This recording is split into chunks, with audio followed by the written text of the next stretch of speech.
journaliste, l'Égypte va tenter une nouvelle médiation au Proche-Orient. Une délégation du Hamas est attendue aujourd'hui au Caire. Slimane Zeguidour est avec nous en plateau. Slimane, l'Égypte peut-elle vraiment négocier et obtenir, comme elle le souhaite, un cessez-le-feu dans la bande de Gaza? En tout cas, elle s'y essaye. Et de cela, elle est forte d'une expérience assez longue, parce que l'Égypte a gouverné Gaza de 1948 à 1967, et toutes les crises qui ont opposé Gaza aux Israéliens, c'est toujours les Égyptiens qui ont des réseaux extrêmement denses sur place, qui sont arrivés à la fin pour trouver un modus vivendi entre les deux protagonistes.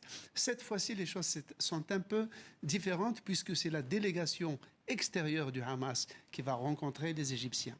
Lesquels Égyptiens proposent un plan de sortie de crise en 3 étapes, c'est-à-dire 3 trêves successives, assorties chacune d'une libération réciproque de prisonniers et d'otages. Et après les 3 étapes, on établit un cessez-le-feu définitif. Donc la direction du Hamas est allée au Caire pour apporter ses conditions et ses exigences et probablement tracer ses lignes rouges.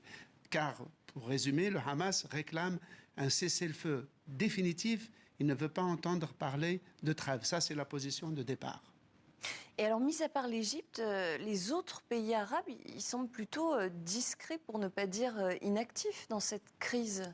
Oui, et c'est d'autant plus surprenant que depuis 1948, le discours officiel de tous les régimes arabes a tourné autour de la cause palestinienne comme une cause centrale, une cause de destin. Or, depuis, il s'est passé ce qu'on a appelé le printemps arabe. Chacun de ces pays-là a aujourd'hui des problèmes en interne qui mettent en cause sa survie même. La Syrie, l'Irak, le Yémen, la Somalie, la Libye.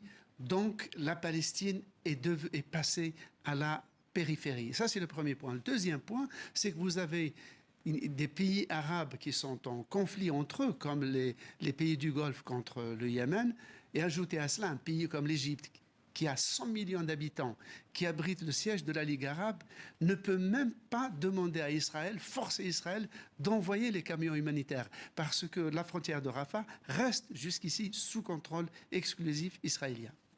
Merci beaucoup, Slimane Zeguidour.